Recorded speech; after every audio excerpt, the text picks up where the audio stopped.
لہٰذا انسان کی آبادی میں یا تو بہت ہی برائے نام اضافہ ہوتا ہے یا اضافہ نہیں ہوتا۔ ایک دوسرا مرحلہ جو انسانی عبوری نظریہ بتاتا ہے وہ یہ کہ دھیرے دھیرے انسان کی شرح اموات کم ہوتی جاتی ہے اور شرح پیدائش برابر رہتی ہے، بڑھی ہوئی رہتی ہے۔ نتیجہ یہ ہوتا ہے کہ انسان کی آبادی میں تیزی سے اضافہ ہوتا ہے اور یہ ایک کثیر اضافہ سامنے آتا ہے۔ ایک تیسرا مرحلہ جس میں انسان کی آبادی پھر کم اضافہ ایکسپیرینس کرتی ہے، اور اس کی وجہ یہاں ہرگز یہ نہیں کہ اس کی شرح اموات اور شرح پیدائش دونوں زیادہ ہوتی ہے، بلکہ یہاں وجہ ہوتی ہے کہ شرح اموات کم ہوتی ہے اور شرح پیدائش بھی کم ہوتی ہے، لہٰذا انسان کی آبادی میں یا تو بہت کم اضافہ ہوتا ہے یا بالکل اضافہ نہیں ہوتا۔ عزیز طلباء و طالبات، آئیے میں ان چیزوں کو آپ کو ایک گراف کی مدد سے سمجھانے کی کوشش کرتا ہوں۔ یہ گراف آپ کی اسکرین کے سامنے ہے۔ آپ اس گراف کو دیکھ رہے ہیں، اس میں دو لائنیں ہیں۔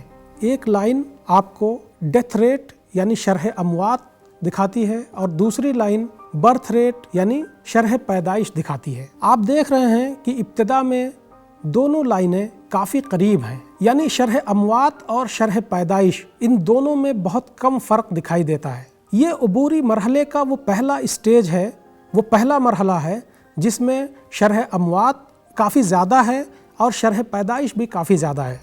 دونوں کے درمیان جو فرق ہے وہ بہت کم ہے۔ نتیجہ یہ ہے کہ آپ دیکھ رہے ہیں کہ آبادی میں اضافہ وہ برائے نام ہے۔ یہ آبادیاتی عبوری مرحلے کا وہ پہلا مرحلہ ہے۔ آپ دیکھ رہے ہیں کہ جب یہ چیز دوسرے مرحلے میں داخل ہو رہی ہے، یعنی جو عبور ہے، آبادیاتی عبور، وہ جب دوسرے مرحلے میں داخل ہو رہا ہے تو آپ دیکھ رہے ہیں کہ جو شرح پیدائش کی لائن ہے اور جو شرح اموات کی لائن ہے ان کے درمیان کافی گیپ بڑھتا جا رہا ہے۔ وہ گیپ اس چیز کو دکھاتا ہے کہ آبادی میں اضافہ کافی تیزی سے ہو رہا ہے۔ اسی لیے وہ ایک ایسا دور ہے جس کو پاپولیشن ایکسپلوژن کے نام سے جانا جاتا ہے، یعنی جس میں بہت زیادہ آبادی میں اضافہ ہوا اور آبادی بہت تیزی سے بڑھی۔ پھر آپ دیکھ رہے ہیں کہ اس کے بعد دھیرے دھیرے جو آبادی میں شرح اموات کی لائن ہے وہ تو پہلے سے نیچے جا چکی ہے، شرح پیدائش کی لائن بھی اس درجے کے اخیر میں جاتے جاتے نیچے جاتے ہوئے دکھائی دے رہی ہے۔ اس کا مطلب یہ ہے کہ جو شرح پیدائش ہے وہ بھی دھیرے دھیرے نیچے گر رہی ہے۔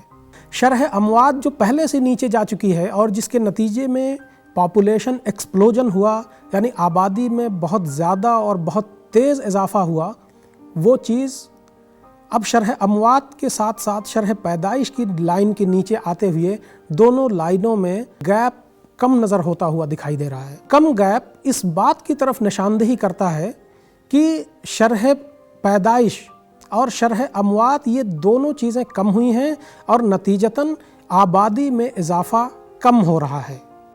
ایک اور چیز ہے، کچھ لوگ یہ کہتے ہیں کہ جب آبادی میں اضافہ، یعنی جو دوسرے مرحلے کی ابتدا میں جب یہ لائنیں دونوں دور ہوتی دکھائی دے رہی ہیں، وہ ارلی ٹرانزیشن فیز مانتے ہیں اسے، اور دوبارہ جب دونوں لائنیں پھر ایک دوسرے کے قریب نظر آتی دکھائی دیتی ہیں تو وہ لیٹ ٹرانزیشن فیز ہے۔ ایک سوال آپ کے دل میں یہ آ رہا ہوگا، آپ یہ جاننا چاہ رہے ہوں گے کہ ایسا کیوں ہوا؟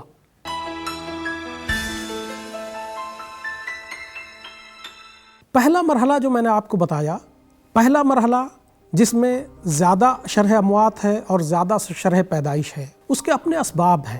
یہ ممالک میں اس وقت ہوتا ہے یا اس وقت ہوا جب لوگوں کو اچھی غذا فراہم نہیں تھی، لوگوں کے یہاں صحت کے لیے دوائیاں موجود نہیں تھیں، لوگوں کو پینے کے لیے اچھا پانی میسر نہیں تھا، لوگوں کو اتنا علم نہیں تھا کہ چیزوں سے یا ایسے امراض سے، مہلک امراض سے کس طرح سے بچا جائے، صاف صفائی کا بہت اچھا انتظام نہیں تھا۔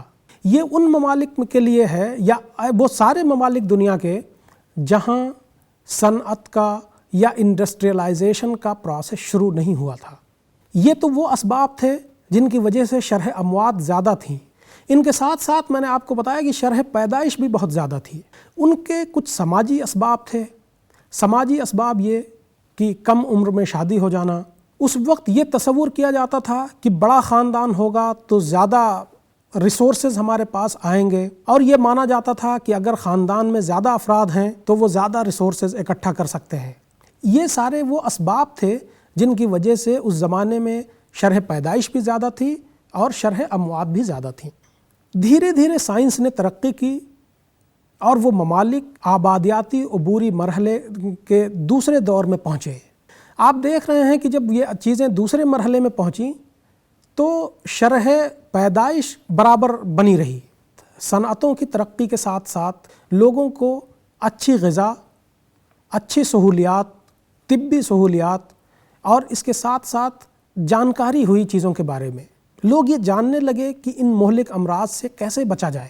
نتیجہ یہ ہوا کہ شرح اموات تیزی سے نیچے گئی، لیکن سماجی جو سوچ تھی، کم عمر میں شادی ہونا، جیسا میں نے آپ کو بتایا کہ لوگ یہ سوچتے تھے کہ اگر زیادہ بڑا خاندان ہے تو بہت ساری چیزیں آپ کے پاس آئیں گی، یہ چیزیں بہت آسانی سے نہیں تبدیل ہو سکیں، ان کو تبدیل ہونے میں کافی وقت لگا۔ لہٰذا آپ یہ گراف میں دیکھ رہے ہیں کہ آبادی کی شرح تو آگے تک گئی، اور جبکہ شرح اموات دوسرے ہی مرحلے میں جا کے آپ کو گرتی ہوئی دکھائی دیا، جس کا نتیجہ یہ ہوا کہ دونوں میں گیپ بڑھا اور آبادی کافی بڑھی۔ پھر آگے جاتے جاتے جب تیسرے مرحلے میں یا اس دوسرے مرحلے کے اخیر کی طرف جاتے جاتے لوگوں کو یہ بھی سمجھ میں آنے لگا کہ انسان کے نمبر سے یا افرادی طاقت سے دولت کا کوئی ربط نہیں ہے۔ اگر آپ کے پاس کم لوگ ہیں اور اچھے لوگ ہیں تو آپ کے پاس دولت آ سکتی ہے، اور نتیجہ یہ ہوا کہ لوگوں نے یہ سوچنا بند کیا کہ افرادی قوت سے انسانی دولت یا اس کا کوئی تعلق ہے، اور بہت ساری چیزیں آئیں۔ انڈسٹریلائزیشن نے جلد ہونے والی شادیوں کو دور کیا، انڈسٹریلائزیشن نے موبلٹی یعنی ایک جگہ سے دوسری جگہ جانے کے مواقع فراہم کیے، اور انسان کو بہت سے ایسے کام دیے جن کی وجہ سے سماج میں لوگوں کی سوچ بدلی، اور سماج میں ہونے والی اس وقت کی چیزوں میں بہت ساری تبدیلیاں آئیں، جس کا نتیجہ یہ رہا طبی سہولیات کی ترقی کے ساتھ ساتھ لوگوں کو اس بات سے آگاہ کرایا گیا اور لوگوں کو اس بات کی سہولیات دی گئیں کہ وہ فیملی کنٹرول کیسے کر سکیں۔ لہٰذا آپ دیکھ رہے ہیں کہ شرح اموات کی شرح دوسرے مرحلے میں اخیر تک جاتے جاتے شرح پیدائش کی شرح کافی نیچے آئی، اور یہ مرحلہ تیسرے مرحلے میں یہ جب شفٹ ہوتا ہے، تیسرے مرحلے میں جب داخل ہوتا ہے تو دونوں کی سطح تقریباً برابر ہو جاتی ہے۔ آبادی میں اضافے پر کنٹرول انسان نے کر لیا، دوسری طرف موت میں یعنی شرح اموات پہ کنٹرول، اس کی ایک حد ہے۔ شرح اموات پہ طبی ترقی کے ساتھ ساتھ بہت گراوٹ آئی، لیکن وہ گراوٹ ایسا نہیں ہے، اس گراوٹ کی اپنی ایک حد ہے، اور اس حد تک پہنچ کے وہ شرح اموات پھر برابر رہیں۔ اس سے زیادہ نیچے لانا، آج کے زمانے میں آپ دیکھ رہے ہیں کہ جو ایکسپیکٹنسی، لائف ایکسپیکٹنسی یعنی زندگی کی جو شرح ہے وہ بڑھی ہے، وہ کافی حد تک بڑھی ہے، لیکن اس کی ایک حد ہے، اس حد سے آگے سائنس اس کو نہیں کم کر سکتا۔ لہٰذا یہ دونوں لائنیں، شرح اموات کی لائن اور شرح پیدائش کی لائن، ایک برابر کی صورت میں آ کے تیسرے مرحلے میں پہنچ گئیں، جس کا نتیجہ آبادی میں اضافہ یا تو برائے نام ہے یا نہیں ہے۔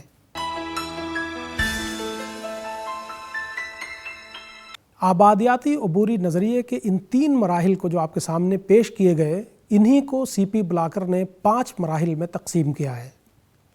یہ 5 مراحل کوئی الگ نہیں بلکہ انہی 3 کے کچھ ذیلی عناوین ہیں جو میں آپ کے سامنے مختصراً پیش کرنا چاہتا ہوں۔ سی پی بلاکر کے اس 5 مراحل کو بھی ہم ایک گراف کے ذریعے سمجھنے کی کوشش کریں گے جو آپ کی اسکرین پہ دکھائی دے رہا ہے۔ جس طرح سے پہلے مرحلے میں ہم نے دیکھا کہ شرح اموات اور شرح پیدائش میں کوئی بہت فرق نہیں ہے، سی پی بلاکر بھی اسی چیز کو کہتا ہے۔ دوسرا مرحلہ جس میں ہم نے آپ کو بتایا کہ جو ابتدا میں جہاں سے شرح اموات کی لائن نیچے گرتی ہوئی دکھائی دیتی ہے، جو سب سے زیادہ فرق جو ہے وہاں تک ایک دوسرا مرحلہ سی پی بلاکر مانتا ہے، اور جس کو یہ مانتا ہے کہ یہ انسانی زندگی میں یا انسانیت کی تاریخ میں، انسانی آبادی میں سب سے زیادہ اضافہ اسی دور میں ہوا۔ تیسرا مرحلہ سی پی بلاکر کے یہاں جو آپ اس گراف میں دیکھ رہے ہیں، وہاں سے شروع ہوتا ہے جہاں سے انسانی شرح پیدائش